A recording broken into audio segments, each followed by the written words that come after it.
মথার আক্রমণে আহত 8জন বিজেপির কার্যকর্তা।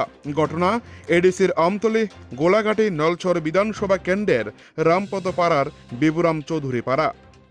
ঘটনার বিবরণে জানা যায়, গতকাল রাতে বিবুরাম চৌধুরী পাড়া বিজেপির বুথ অফিসে কে বা কাহারা পুড়িয়ে দেয়। সকালবেলা মন্ত্রী কিশোর বর্মন ওই এলাকার কার্যকর্তাদের নিয়ে ঘটনা পরিদর্শন করার সময় আসার খবর পেয়ে মন্ত্রী কিশোর বর্মনের কাছে খবর আসে মথার একদল দুষ্কৃতিকারীরা বিজেপি কার্যকর্তাদের উপর আক্রমণ চালিয়েছে।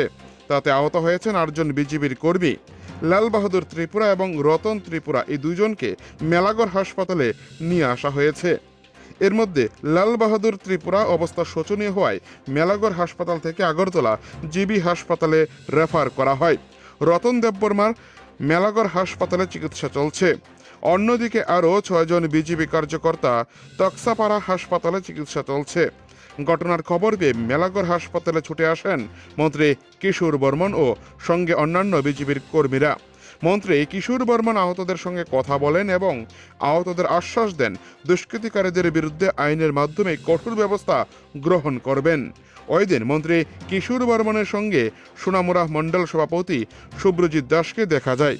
একান্ত এক সাক্ষাৎকারে মন্ত্রী কিশোর বর্মন বলেন, পরাজয়ের ভয়ে মথা সিপিএম মিলে অর্থাৎ লাল মাথা মিলে বিজেপি কর্মীদের উপর আক্রমণ চালাচ্ছে।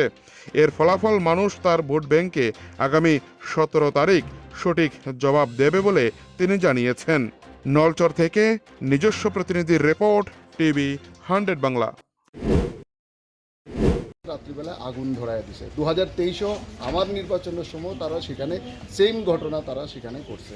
আজকে সকালবেলা যখন আমি এখানে যাওয়ার পর সেটাকে যখন দেখাশোনা করার পর যখন আমি ফিরে আসার পর আমার যারা কার্যকর্তারা সেখানে এসছিল জমায়েত, হঠাৎ করে তাদের উপরে ধারালো অস্ত্র, লাঠি, রড, ধারালো অস্ত্র নিয়ে তাদের উপর আক্রমণ করে।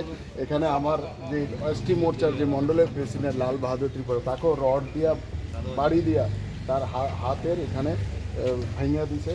ডক্টরের যেটা বক্তব্য সেটা হচ্ছে সেখানে তার হাড়ের মধ্যেই মেজর ইনজুরি সেটা হচ্ছে, সেটা চিকিৎসা এখানে নেই, সে কারণে তাকে এখন আগরতলা রেফার করছে। সেরকম আরও 5জন তক্সাপাড়া হসপিটালে আছে, এখানে আরেকজন এই হসপিটালে আছে। এই ধরনের সন্ত্রাসের রাস্তা তারা গ্রহণ করেছে শুধুমাত্র হারার ভয়ে। এই সন্ত্রাস দিয়ে ভারতীয় জনতা পার্টিকে আগেও রোকা যায়নি কোনো দিন, আগামী দিনেও রোকা যাবে না। 12 তারিখ ভারতীয় জনতা পার্টির পদ্ধতি ভুলেই জনজাতির অংশের মানুষ বিপুলভাবে ভারতীয় জনতা পার্টির প্রার্থীদের জয়ী করবে, আর 17 তারিখ তার রেজাল্ট দেখবেন। আর এই ধরনের সন্ত্রাসের তীব্র নিন্দা আমরা করি। যে যারা আগে সিপিএমের হয়ে সন্ত্রাস করছিল 2018-র আগে, তারাই আজকে তো এই ত্রিপুরা মোথার সাহায্য নিয়ে লাল মোথা রূপ ধারণ করে আজকে এই ধরনের সন্ত্রাস তারা করতেছে।